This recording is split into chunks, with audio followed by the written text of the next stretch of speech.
आदमी रहा करता था। वो खिलौने बनाया करता था। उसके खिलौने लोग ज्यादा पसंद नहीं करते थे। गोपाल रोज नए खिलौने बनाता और बाजार जाकर खिलौने बेचता, मगर बड़ी मुश्किल से गोपाल एक खिलौना बेच पाता था। एक दिन गोपाल के पड़ोसी जीवन ने उसके पास आकर कहा, अरे गोपाल, आज तो तुम्हारे खिलौने वैसे के वैसे ही हैं। हाँ जीवन भाई, मेरे खिलौने नहीं बिक रहे। अरे गोपाल भाई, मैंने ही तुम्हारे खिलौने ले लिए होते, मगर मेरा धंधा आजकल कुछ खास नहीं चल रहा, नहीं तो मैं तुमसे खिलौने जरूर खरीद लेता। जीवन भाई, तुमने इतना पूछ लिया, मेरे लिए यही काफी है। चलो घर चलते हैं गोपाल। जीवन भाई, 2 दिन से कुछ खाया भी नहीं है। इस जालिम पेट के लिए कुछ ना कुछ तो बेचना ही पड़ेगा। हाँ भाई, तुम बेचो, मैं चलता हूँ। ऐसा कहकर जीवन चला गया। अब गोपाल खिलौने बेचने लगा। थोड़ी देर में एक औरत और बच्ची गोपाल के पास आकर पूछने लगी कि ये गुड़िया कितने की है। ये गुड़िया 20 रुपए की है बहन। घर जाने का समय हो गया है, कुछ कम करके खिलौने ले लो। अब घर जाने का समय हो गया है मेरा।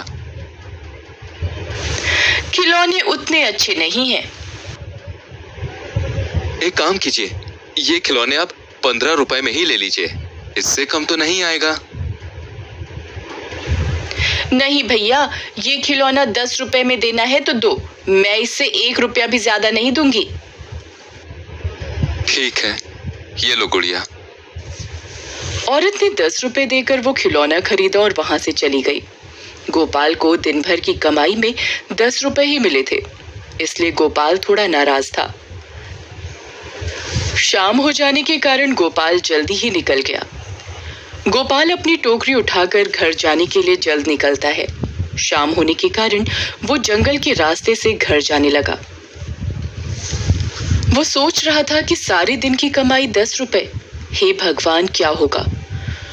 वो जंगल के रास्ते से घर कभी कभी जाया करता था, इसलिए उसे डर नहीं लगा। गोपाल एक पेड़ के नीचे से जा रहा था, तभी उसे किसी की आवाज सुनाई दी। गोपाल, गोपाल, गोपाल। गोपाल रास्ते में फिर से जाने लगा। गोपाल गोपाल आवाज आई। कौन है? किसने आवाज लगाई? तभी गोपाल को पेड़ के नीचे एक औरत दिखाई देती है। आप कौन हैं? और इतनी रात को इस घने जंगल में क्या कर रही हैं? मेरा नाम रानी है। मुझे मेरे घर वालों ने घर से बाहर निकाला है, इसीलिए मैं यहाँ बैठी हुई हूँ। रानी जी, इतनी रात में इस घने जंगल में आपका रहना ठीक नहीं। आपको ठीक लगे तो आप मेरे साथ मेरे घर चल सकती हैं। ठीक है, मैं आपके साथ आपके घर आऊंगी। ऐसा कहकर रानी उसके पीछे पीछे उसके घर जाने लगी। गोपाल को पता ही नहीं था जिसे वो घर लेकर जा रहा था वो एक चुड़ैल है। कुछ समय बाद गोपाल रानी को लेकर घर चला गया।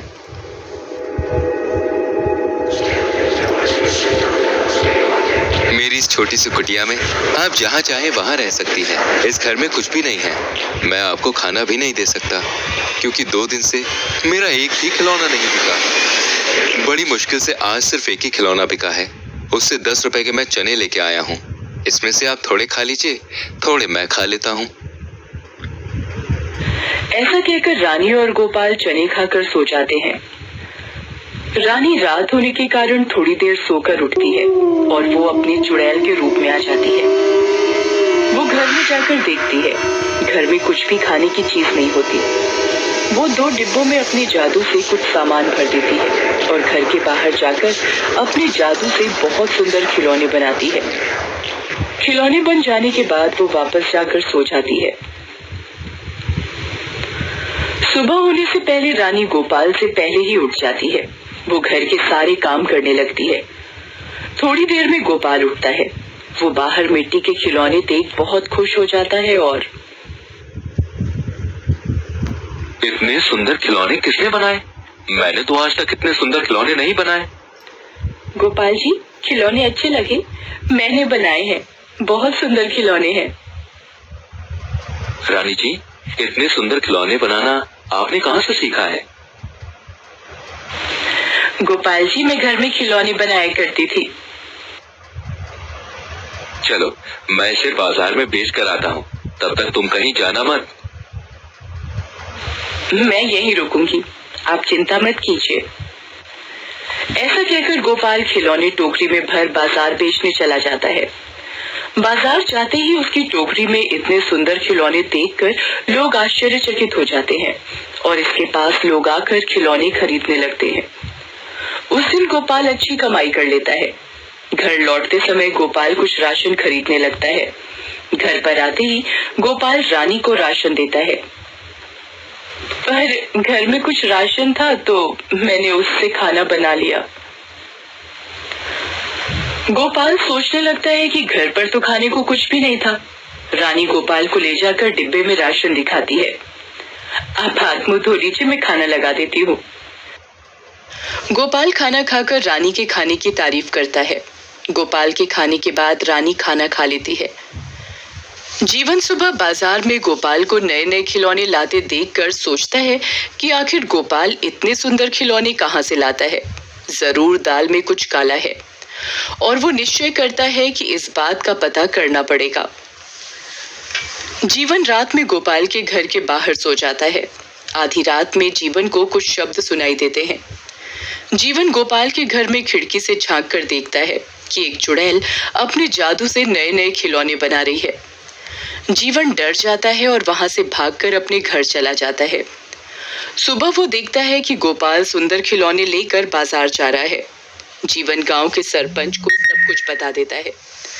सरपंच और गांव के लोग शिव बाबा के पास जाकर उस चुड़ैल के बारे में सब कुछ बता देते हैं। बाबा सबको लेकर गोपाल के घर जाते हैं और उस औरत को कहते हैं कि तुम कौन हो बताओ। वो औरत कहती है, मेरे ऊपर एक चुड़ैल का साया है।